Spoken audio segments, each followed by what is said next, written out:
بھٹی صاحب کیسا دیکھتے ہیں آپ اس فیصلے کو؟ اور ایسٹ ریکوری یونٹ شہزاد اکبر صاحب، آبزرویشنز میں بہت دفعہ ان کا ذکر آیا، سوالات بھی بہت سے اٹھے، لیکن اب تفصیلی فیصلے کا انتظار کرنا ہوگا مزید چیزیں اس کے اوپر واضح ہونے کے لیے، لیکن طریقہ کار پر بہت سوال اٹھے۔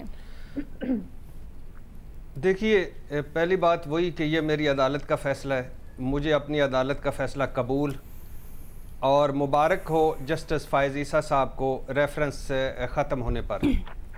ریفرنس خارج ہوا، ریفرنس میلافائڈ قرار پایا، شوکاز نوٹس بھی ختم ہوا، ایسٹ ریکوری یونٹ پہ بھی غیر قانونی اور وہ بھی ابھی اس کا آگے معاملہ چلے گا۔ ٹیکس معاملات جو ہیں 7 ججز کا معاملہ ایف بی آر کو بھیجنے کا فیصلہ ہوا۔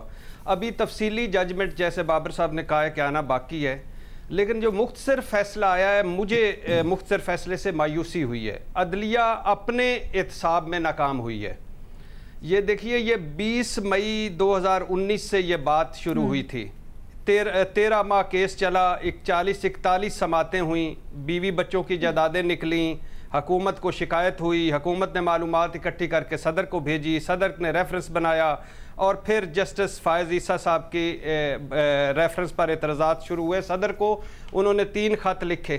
اب انہوں نے اس میں آگے بڑی خوبصورت چیزیں کہیں، صدر غیر جانبدار نہیں رہے، ریفرنس لیک کیا ہے، وزیر اعظم غیر جانبدار نہیں رہے، جو کچھ کروا رہے ہیں وہی کروا رہے ہیں، چیف جسٹس پرانے جو تھے وہ غیر جانبدار نہیں رہے، سپریم جوڈیشل کونسل یہ سن نہیں سکتی، وزیر قانون جانبدار ہیں، اٹارنی جنرل جانبدار ہیں، فلاں ججز جانبدار ہیں کیونکہ انہوں نے چیف جسٹس بننا ہے، فروغ نسیم کا کنڈکٹ آؤٹ جیسا ہے، شہزاد اکبر بیروپیاں ہیں، ملکی اداروں نے میری اور اہل خانہ کی جاسوسی کی، ایسٹ ریکوری یونٹ غیر جانبدار ہے، وزیر اعظم نے خود بیوی بچوں کے اثاثے جمع نہیں کروائے، جسٹس کھوسہ غیر جانبدار نہیں رہے، کھوسہ صاحب ممبران صدارتی ریفرنس سننے کے مجاز نہیں، ایجنسیاں میرے بیوی بچوں کی مانیٹرنگ کر رہی ہیں، میڈیا ٹرائل ہو رہا ہے۔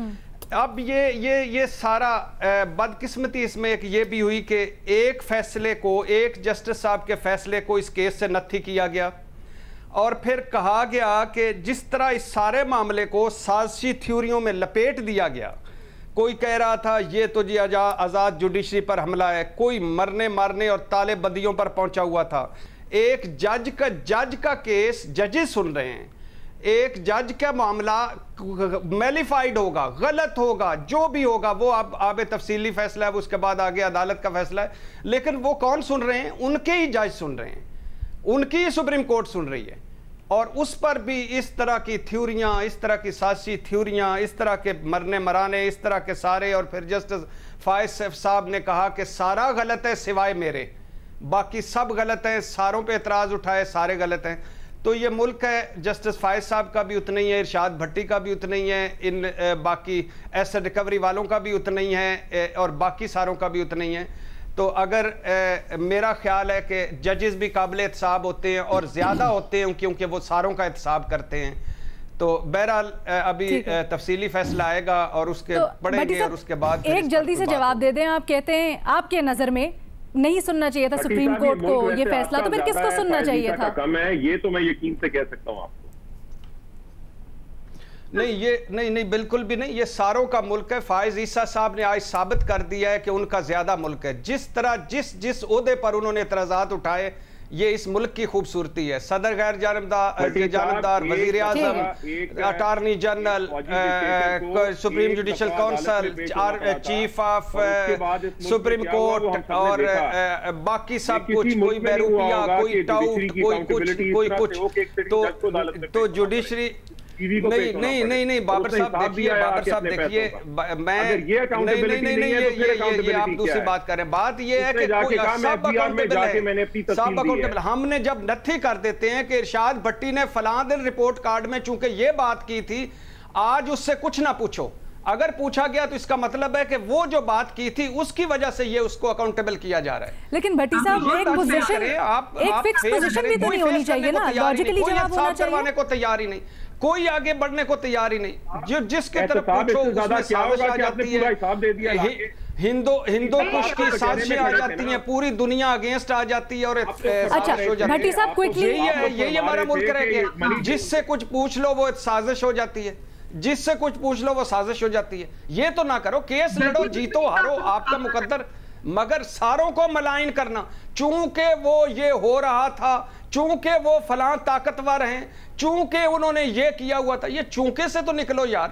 آپ کے ججز سن رہے ہیں, آپ کے جج کا معاملہ, ملائن کرنے کا حق خالی کچھ لوگوں کا ہے اس ملک میں.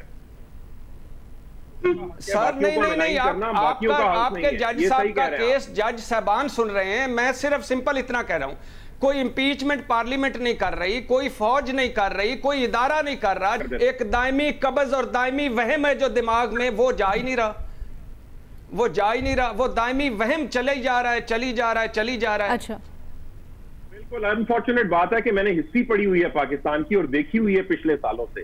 یہ وہم جو ہے یہ میں ہسٹری بنتے دیکھ رہا ہوں. ہم اپنے بچوں کو جو ہسٹری دے رہے ہیں نا, شرم آ رہی ہے مجھے جو ہم اپنے بچوں کو ہسٹری دے رہے ہیں. کوئی اکاؤنٹیبل نہیں ہے اس قانون کے آگے, اس آئین کے آگے. سارے طاقتور ہو گئے, ملک چھوٹا ہو گیا, لوگ بڑے. غدار بھی تو کہا, مشرف صاحب کو غدار بھی اسی ملک نے کہا, آج وہ باہر بھی اسی ملک میں بیٹھے ہوئے ہیں. بدل آ گیا ہے, چیزیں بدل رہی ہیں.